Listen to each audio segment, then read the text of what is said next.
nagkasakit yung bibisita sana. Nagkasipon, hindi sanay sa Weather. oo. Malamig tapos biglang mainit. Actually, So, mainit talaga.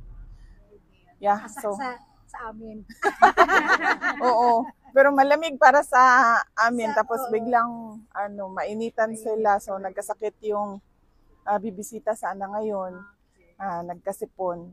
So sabi ko, wag na silang bumisita kasi baka mahawa si Correct. Pangulong Duterte. So ako yung pumalit. Buti na lang din, nagpapasalamat kami kasi pumayag din yung detention unit na magpalit ng visitors last minute. Okay lang siya today. Masaya naman siya, masayahin siya. Medyo naughty yung kanyang medyo naughty yung topic namin ngayon dahil about sa Oo. Oo. Oo. Ma'am, nakausap namin yung mother niyo po last time. Sabi niya po, she wants to go home. Si Mama? Yes, medyo matagal na siya dito. Yeah. Oo, pauwi na siya. Magkasabay kami pauwi next week. Darating na din kasi si Anilet. Siya na yung papalit para bibisita kay dating Pangulong Duterte. So, pauwi na rin yun. Matagal-tagal na rin si Mama. Kami, magkasabay kami. July 6. July 6. July 6. So, Any questions? may, Yung sa'yo, Be, yung question mo. Basahin mo na lang. BP, alam ba niya tatagiging na may event po kasi? Oo, nabanggit ko na. Kanina, nabanggit ko sa kanya na pumunta dito si Senator Amy Marcos, kaso hindi siya, kailangan na niyang umuwi sa Pilipinas, so hindi siya makakaabot sa rally bukas. Tapos nandito si Senator Robin Padilla, kakarating lang niya para sa rally bukas. Saka si Attorney Jimmy Bondoc, dumating din para sa rally bukas. So tatlo kami bukas sa Free Duterte Now rally dito sa Hague. Tapos nabanggit ko din sa kanya na marami ang iba't ibang lugar sa Pilipinas. Meron din rally bukas, simultaneous rally sa Pilipinas sa iba't ibang lugar. Una na sa Cebu at sa Davao. So yung request ni Senator Amy Marcos, makapasok po sa Wala kahit si Senator Robin Padilla na every time pumupunta siya dito, nagpapaalam siya kung pwede siya pumasok. Hindi sabi na payagan ang mga non-family members sa ngayon na bumisita. Pero nabanggit naman ni Pangulong Duterte, bigyan lang daw ng time ang ICC at baka magbago na yung patakaran nila sa mga susunod na buwan. So, kailangan ngayon sa na ito.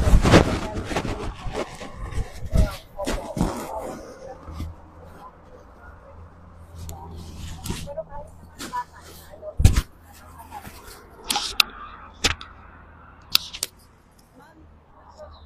Yes, ma'am.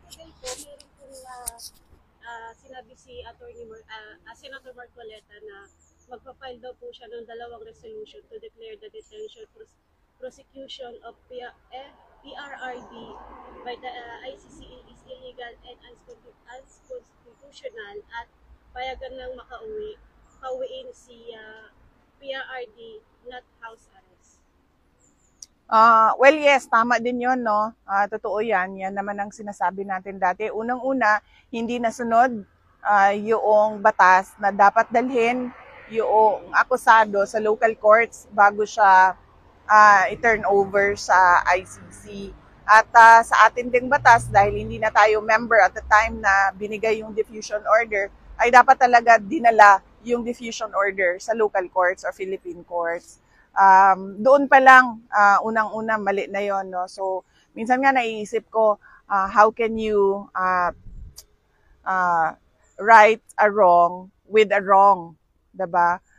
So, pangalawa, jurisdiction, question na natin yon. Kung makikita ninyo, may filings tayong lahat doon sa ICC website na sinabit ng lawyer ni Pangulong Duterte na kine-question yung jurisdiction talaga o yung panahon kung kailan nagsimula o nag-open ng investigation ang ICC. And out of time talaga siya kung makikita mo sa timelines noon. So, tama si Senator Marcoleta. Yun talaga yung tawag kasi, wala kasing rendition laws sa atin, no, sa Pilipinas, pero rendition ang tawag, extraordinary rendition ang tawag nung ginawa kay Pangulong Duterte. At yun ay labag talaga sa batas at labag sa Constitution dahil it is an affront to our sovereignty as a nation na may papasok doon na dayuhan tapos kukunin yung citizen, Filipino citizen sa loob ng Pilipinas at dalhin sa ibang bansa. In connection to that, kasi may sinabi po si E.S. Bersamin na once daw po na maglabas ng arrest ang ICC kay Senator Bato is gagawin daw din po nila kung ano yung ginawa nila kay PRR. Oo, kasi nakikita nyo naman sa administration ngayon, wala na silang sense of decency, accountability, at lahat na, no. So, dapat kay Senator Bato, ngayon pa lang, dahil may threats na ganyan against his person, dapat pa lang, ngayon pa lang, ay nagko-consult na siya ng ICC lawyers kung ano yung options niya. BP Sara, aware ka ba yung ginawa ni, sino yun? Si Warden Bello ba yun? Pumunta dito. Pumunta dito, Last Friday. stand ni Tatay Digong. Hindi ako aware sa mga pangyayari. Hindi ako aware sa anong nangyari. Sorry, pwedeng masabi mo. Dyan, tapos ganyan yung stand ni Tatay Digong. Dito talaga sa dito. Pumunta sila Dito dito. talaga, si Warden Bello. Ang pangalan niya, Warden Bello. Mali sa LPA siya. LPA siya na. Oo, wag natin tularan, no? Mas marami tayo kaysa sa kanila. So, yung mga ganun na pag-uugali, siguraduhin natin na wag natin gawin dahil nanonood din yung mga anak natin at mga apo natin sa atin kung anong ginagawa natin. So, ipakita natin sa kanila na hindi lahat ng Pilipino tulad niya, Walden, di ba, no? Tulad ni Walden na walang way tarong nga pamatasan. May buot. May buot. Way tarong nga pamatasan. Maot og batasan. Mas maganda pakinggan sa Bisaya. Maot og batasan. Direct to the point. I have a question. Oo po, ma'am. What is the position of interim release with the options of via embassy and other countries?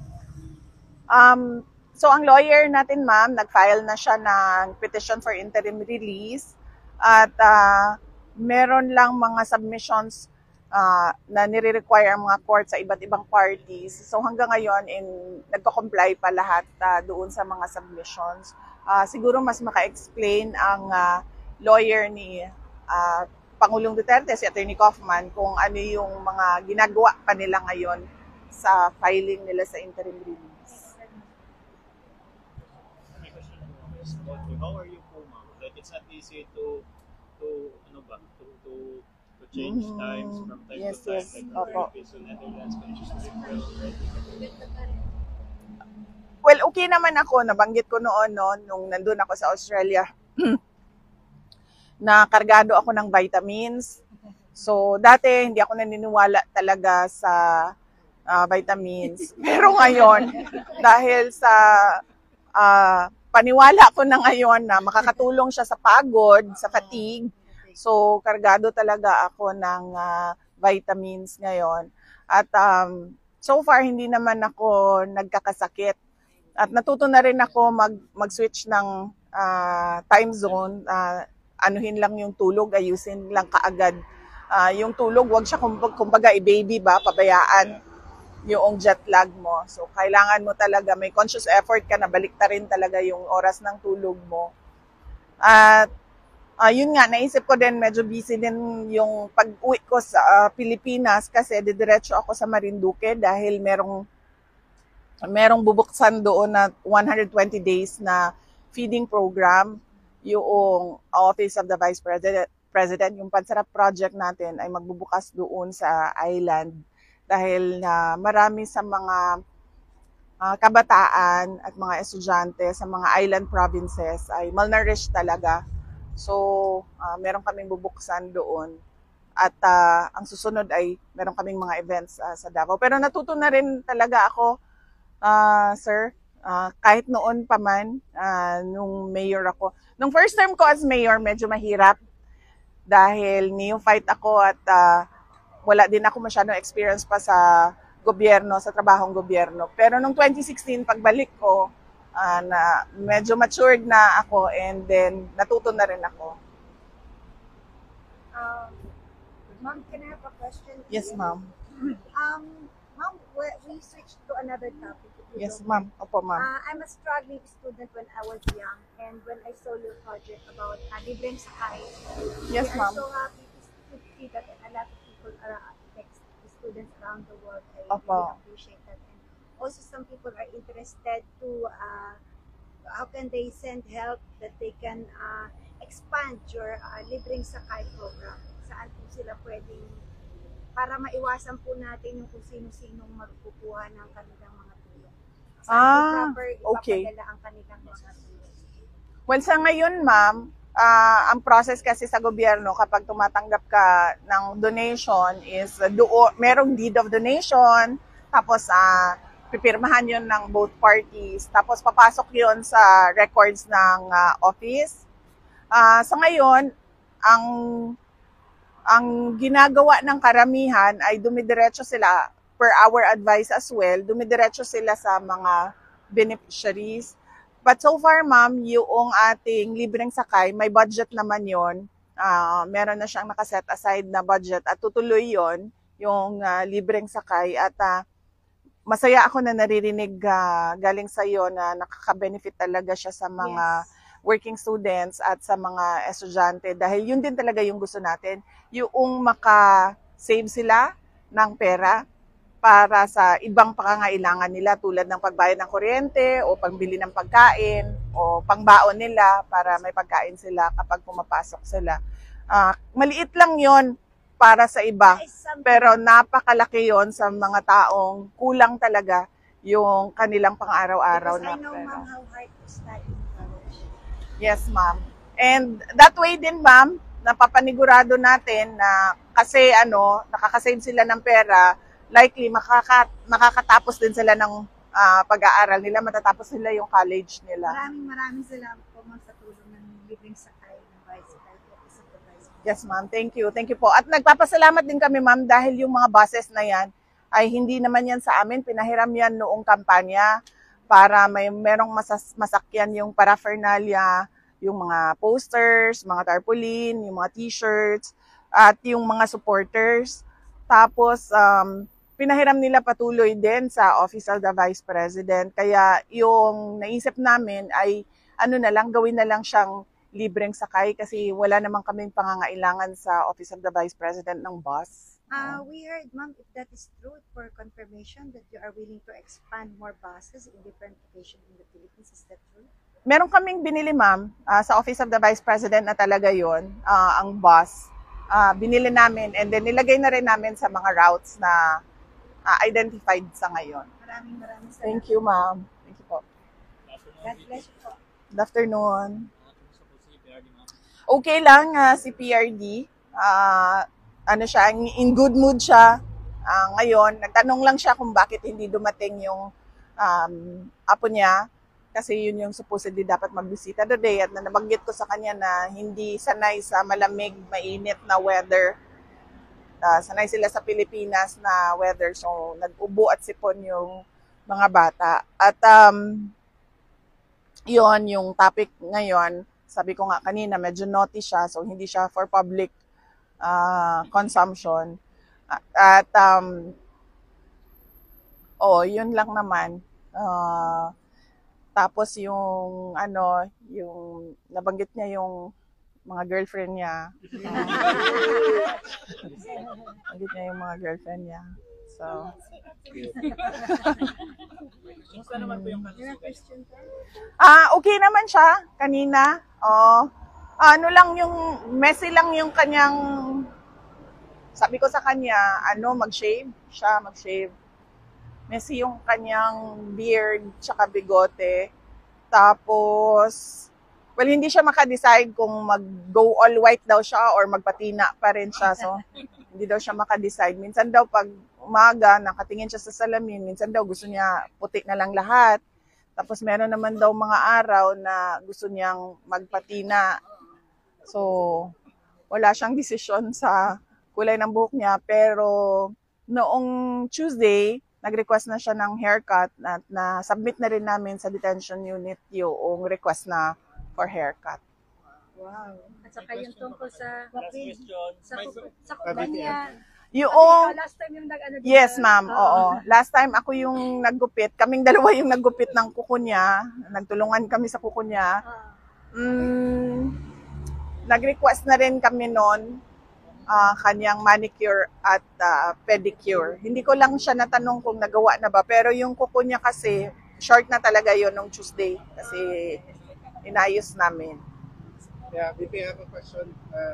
In a few days' time, parang the spokesperson ng Office of the Vice President is really gaining attention and positive feedback. And parang nakikita ng mga tao, they're able to compare doon sa other speakers, yung performance ng speaker ng OVP ngayon.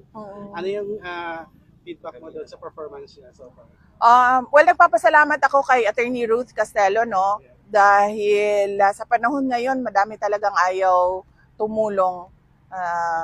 Dahil anti-Duterte sila at pangalawa, dahil yung iba natatakot.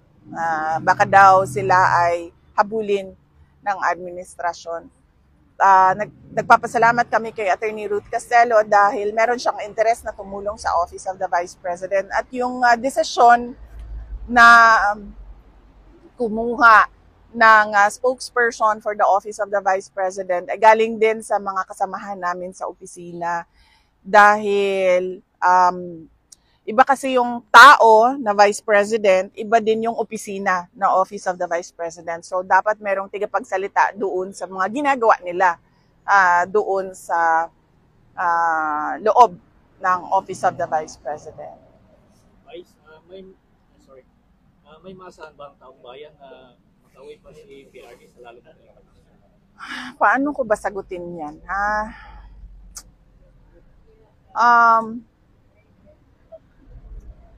Siguro let's take it one day at a time. Oo. Sa ngayon, ang inaantay natin ay sana madismiss ang kaso based on the filings sa jurisdiction. At in the meantime, mabigyan din siya ng interim release habang nagtatalo yung mga abogado at prosecutor dyan sa loob ng korte. Mabigyan siya ng interim release dahil sa edad niya at dahil sa kanyang kalusugan. So, hindi ko talaga siya mabigyan ng definitive timeline. Hindi ko lang alam kung kaya masagot ng abogado kung merong definitive timeline at kung gaano kataas yung chances na makauwi si dating Pangulong Duterte sa Davao City. So, sinabihan ko na rin si Attorney Kaufman na kung pwede, he makes himself available sa Philippine media para masagot yung mga tanong ng mga kababayan natin at mga supporters ni dating Pangulong Rodrigo Duterte. Maliban sa huling habilin ni PRD, ma'am, may insight ba siya? Well, hindi ko siya natanong, sorry. Hindi ko siya natanong ngayon kung ano yung mensahe niya sa taong bayan. But, sorry may na-discuss kami kanina. Ano nga ba yung na-discuss namin?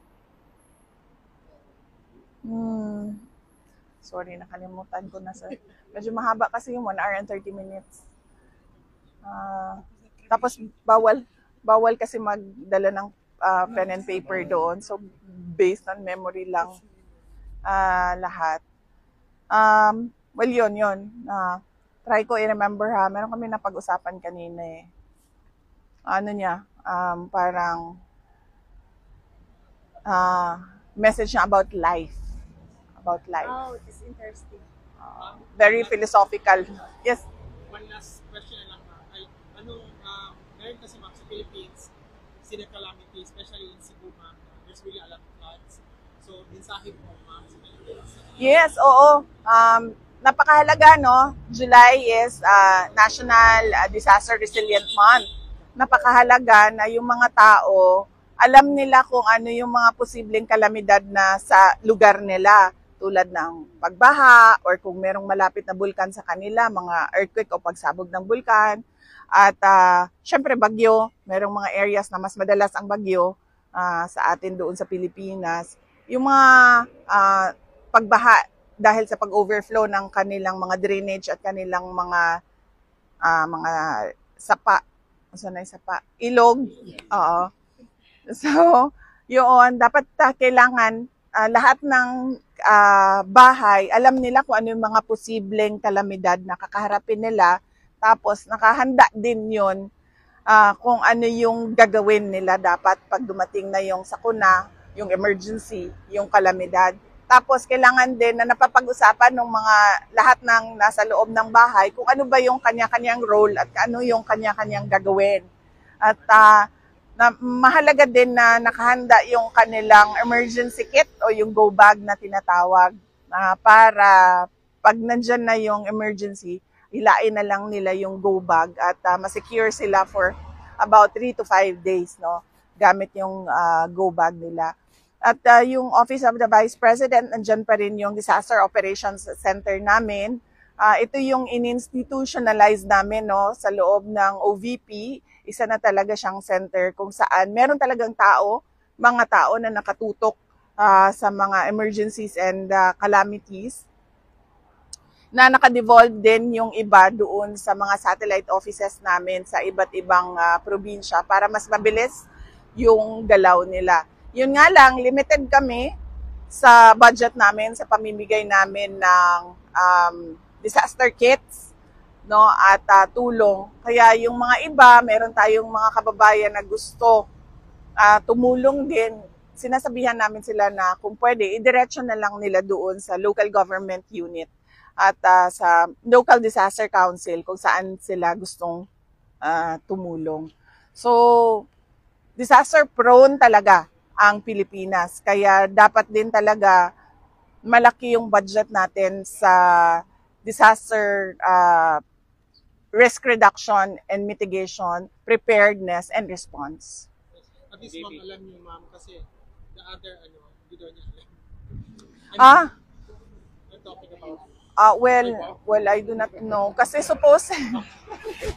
Nasa hate, alam pa, no? Hindi kasi niya alam. Oh, hi. Oh.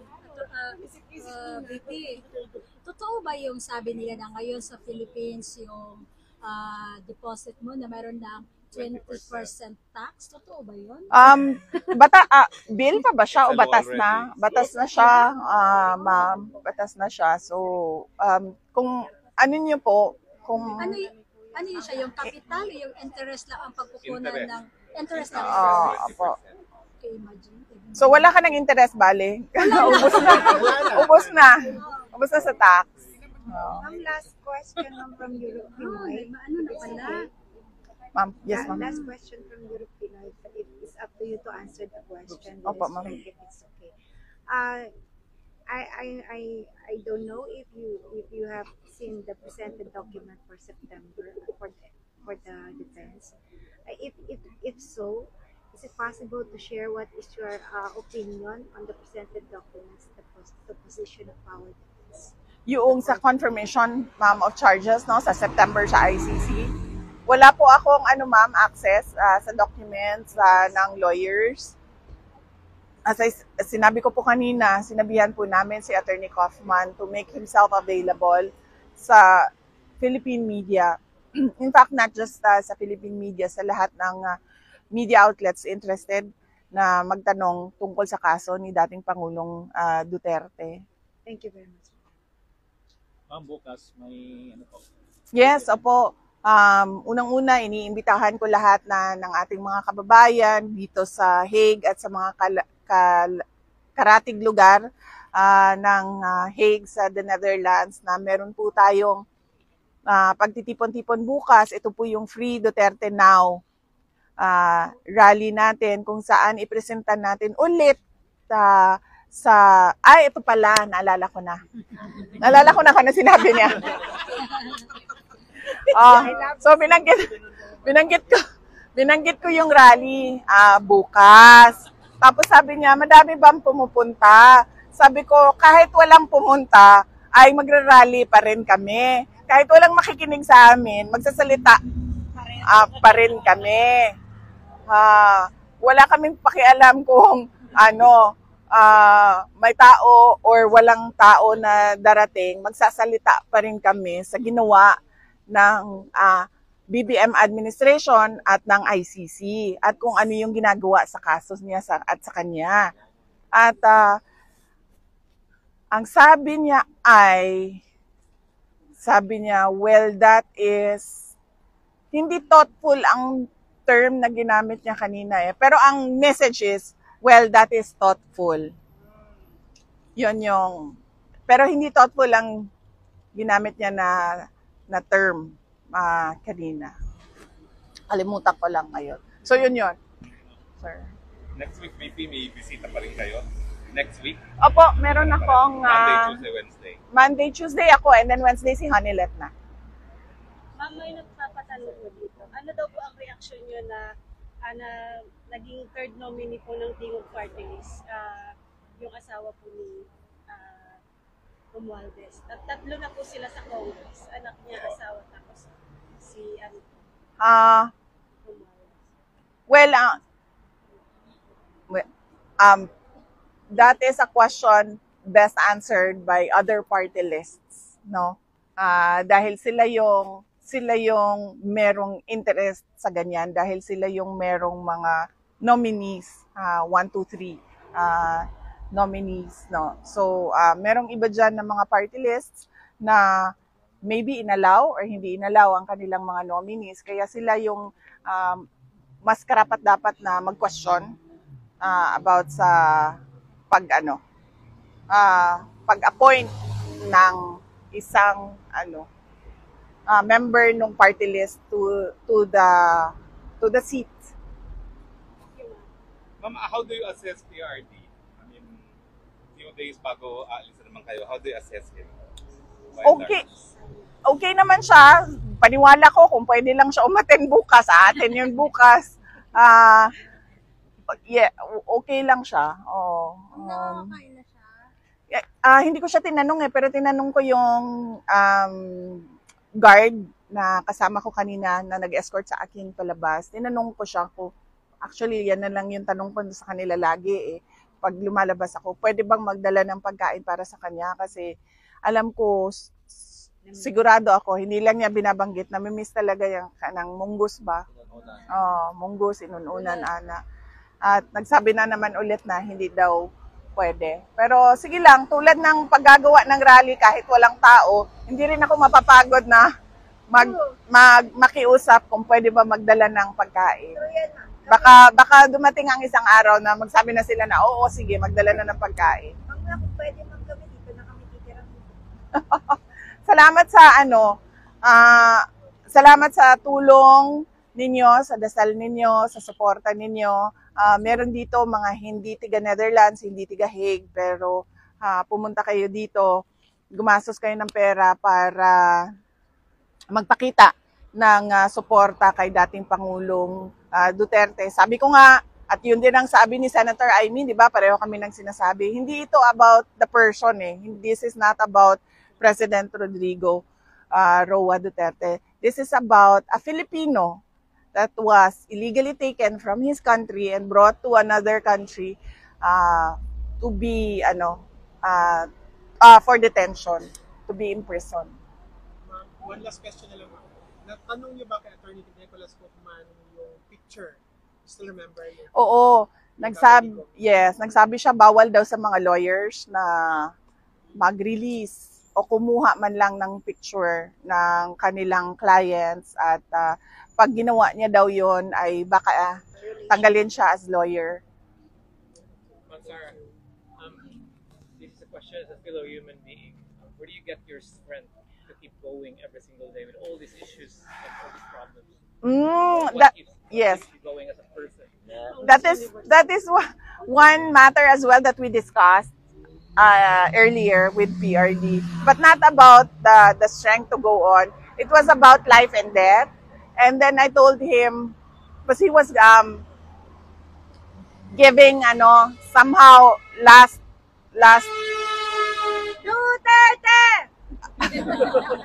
somehow giving his last wishes about what to do with his motorcycles, those kinds of things. And then I told him, and about the cremation again.